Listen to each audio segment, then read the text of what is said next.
I'm sorry for snagging a husband who is a doctor making $300,000 a year, okay? Old hag. When I unexpectedly got a day off and returned home, I found my husband in bed with a young woman. In this situation, the ones who should be blamed are the two in bed. However, instead of apologizing, they kicked me out of the house. Under the starry sky, I felt something snap inside me. Choose the path that's best for Emily. I opened up my eyes to the sound of my neighbor friend Anna's voice. As a mother, what should I choose? When the time for a decision comes, they will face the consequences. My name is Susan, and I am 45 years old. After graduating from college, I became a doctor.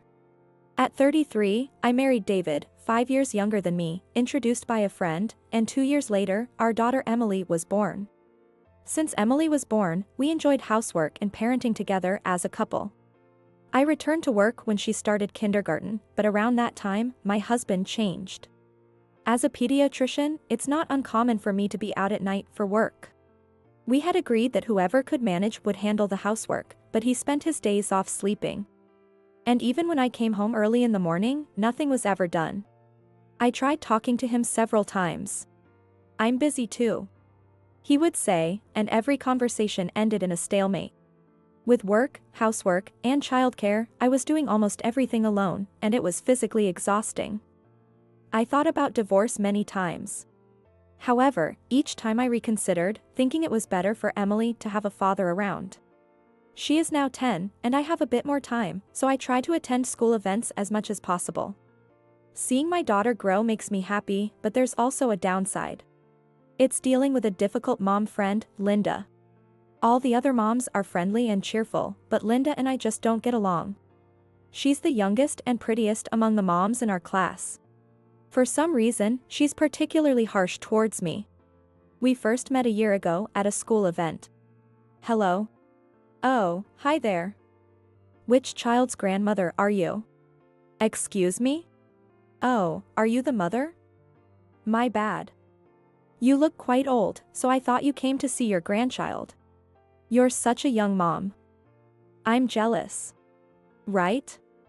You should work on your anti-aging too. That was our first conversation. According to other mom friends, she had her child at 18 and is a single mother. She works at a nightclub to make ends meet. She might be doing her best as a mother, but I can't help but doubt if someone like her can really raise a child. Even now, she always has something snide to say whenever we meet, but I'm too old to be hurt by a young mom's remarks.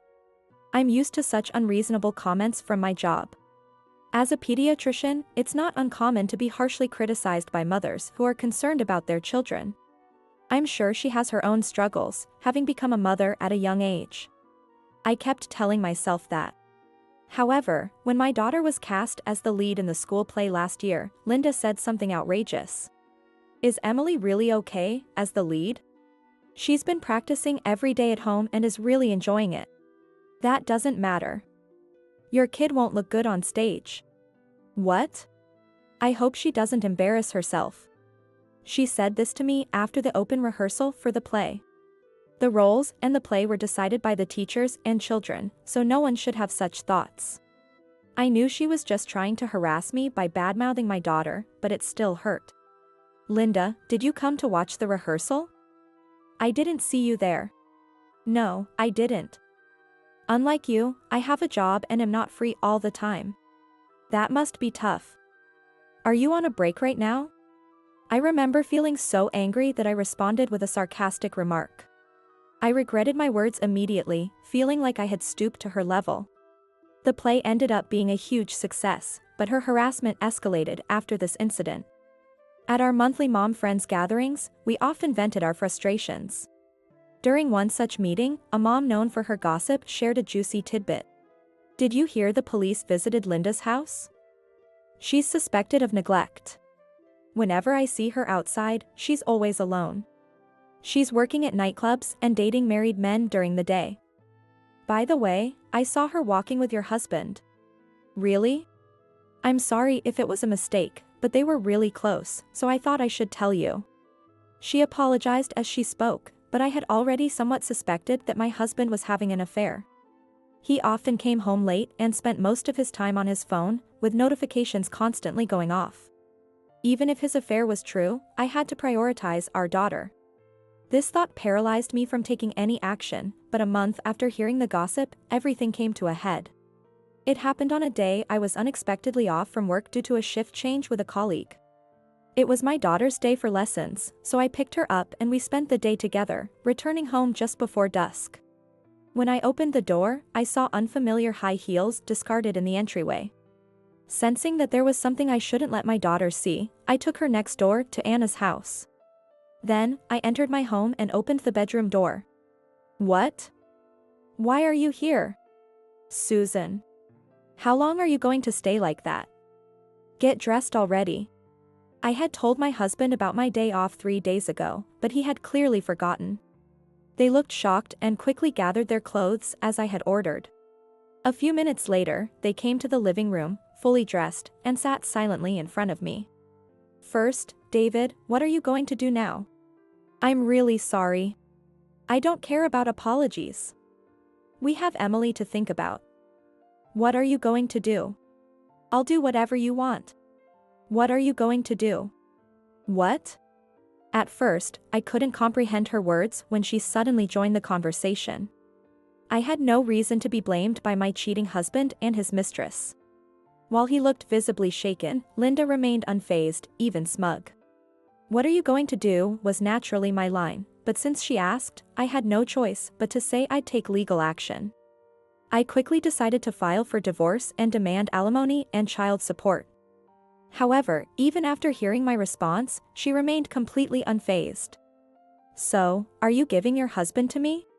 Yes. Go ahead. What about raising your daughter? You can demand alimony and child support all you want, but we have no obligation to pay. Why not? He told me. You've been working part-time and haven't taken care of him for years, right? You need to take better care of your husband. What on earth is she talking about? I understood that she believed the wife was at fault for creating a situation where the husband cheated. But what kind of upbringing led to such thinking? Next to Linda, who was spouting nonsense, my husband looked convinced and glared at me sharply. She is right. Unlike you, she truly loves me. I want to love her too. Too bad for you, old hag. We're not the ones leaving here.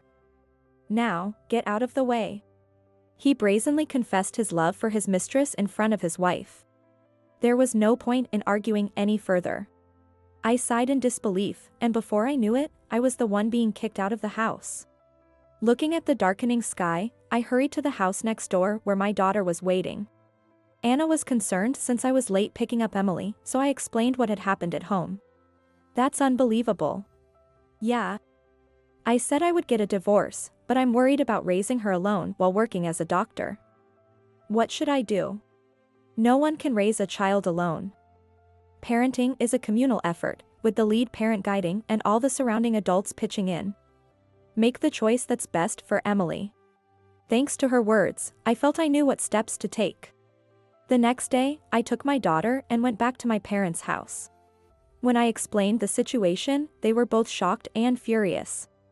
They probably thought my husband was gentle and mild-mannered. After calming them down, they promised to support us as much as they could.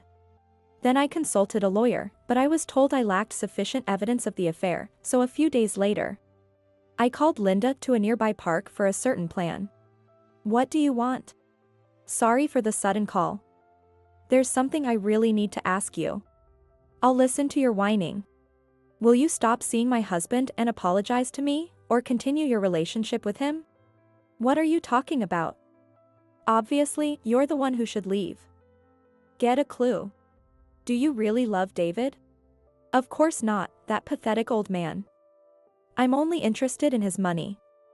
Sorry for taking your husband who's a doctor making $300,000 a year. Old hag. That was her last chance, but she wasted it. For the sake of my daughter and myself, I submitted the collected evidence of the affair to my lawyer and began my counterattack against them. A month after the confrontation, while my husband was out of town for work, I moved our belongings into a new apartment and left my daughter with my parents, waiting for his return. He came home around 10 p.m. Naturally, Linda was with him. They were surprised to see me and I motioned for them to sit down, then slapped the divorce papers on the table. They both seemed incredibly happy, as if they misunderstood the situation. "Thank you." David, with a gleam in his eye, gave me a warm smile. Why did I marry such a worthless man? I can't help but wonder now. Thank you for deciding to divorce. I'm really sorry. I'll make sure to be happy for you. After seeing him happily sign the divorce papers, I declared. Thanks to you too. I appreciate you taking on an average office employee. Huh? What are you talking about? Have you forgotten that your husband is a doctor making $300,000 a year? I'm the one making $300,000 a year as a doctor. What? The atmosphere in the living room shifted dramatically. For the first time, she was visibly upset. A bead of sweat rolled down my ex-husband's forehead. It seemed she had genuinely believed David was the doctor. She slowly turned to look at David, who nervously lifted his gaze. As their eyes met, he suddenly dropped to his knees in a gesture of profound apology. I'm sorry. I lied to impress you. That's not just a little lie. I'm just a regular office employee, but I promise I'll make you happy. An old man with no money can't make me happy. What? Seriously, I can't believe this. I was only with you because you spent a lot of money on me. That was her money. Exactly. I noticed the money was coming from Emily's account. Linda's blunt truth shattered his heart, leaving him in a daze. David had become a regular at the nightclub where she worked, and he quickly took a liking to her. When she learned he was supposedly a doctor, she pretended to fall for him, thinking he'd be a convenient source of money. Once she realized he was just a broke old man, she let out a big sigh and stood up. As she tried to leave the room, I informed her that a claim for alimony would soon be coming her way. She spun around. Her face contorted with anger. I laid out the evidence of their affair, taken by my brother, and explained that I could justifiably claim alimony from Linda and both alimony and child support from David. Why should I pay alimony when it's partly your fault? I was just with someone I love. It's your fault for neglecting me. I'm only interested in money. Shut up, old man. Linda. Anyway, these photos don't prove anything. They both spewed useless excuses. According to Linda, the photos were taken while she was accompanying a client from the nightclub, part of her job. So she claimed she had no obligation to pay alimony. She argued that being at home together or going to a hotel was all part of her job. A husband blaming his wife for his affair and a mistress who discarded her lover once he was penniless. They were a perfect match in a twisted way. I finally presented the last piece of evidence to her, who kept making lame excuses. What's this? Remember when we talked in the park? It's a recording of that conversation. What? When I called her to the park to ask about her future with David, I secretly recorded our conversation. Depending on her answers, I was even willing to consider reducing the alimony, making that day her last chance. In the recording, she clearly stated that she was only after the money and had no real feelings for him. After hearing the recording, she collapsed on the spot. David, too, was left in a state of shock. I informed him that he would receive demands for alimony and child support and started to leave. Wait. I was wrong. From now on, I'll love only you, Susan. Let's start over. David. You still love me, right? What are you misunderstanding? I don't love you anymore. From now on, everything will go through my lawyer. So prepare for the alimony and child support. After submitting the divorce papers, I was officially divorced from David. As rumors suggested, Linda had been cheating on him with several wealthy men, and as the truth came out, she faced multiple claims for alimony. She hadn't been taking care of her son, who was taken in by her parents, and she wasn't allowed to see him. She was also on the verge of being fired from her nightclub job, according to the mom friend's gossip. As for my ex-husband, word of his affair and the deceit spread throughout his company, leaving him isolated. Thanks to his boss, he managed to avoid getting fired, but he's now treated so poorly that he might be better off quitting and finding a new job. As for me, after the divorce, I started a new life with my daughter in a new apartment. I couldn't explain everything to my 10-year-old daughter, but she readily agreed to live with just me. I asked if she still wanted to see her father after the divorce. "I don't care either way," she said with a wry smile. She mentioned that she hardly has any memories with him. Since the divorce, he has contacted me several times through my lawyer, but it's always about money, never about our daughter. He's an absolutely terrible husband and father to the end. Now, with my parents' support, we're all helping each other and getting by. Emily is all I need, but if the time ever comes to welcome a new father figure into our lives, I'll make sure to be more discerning to avoid repeating the same mistakes.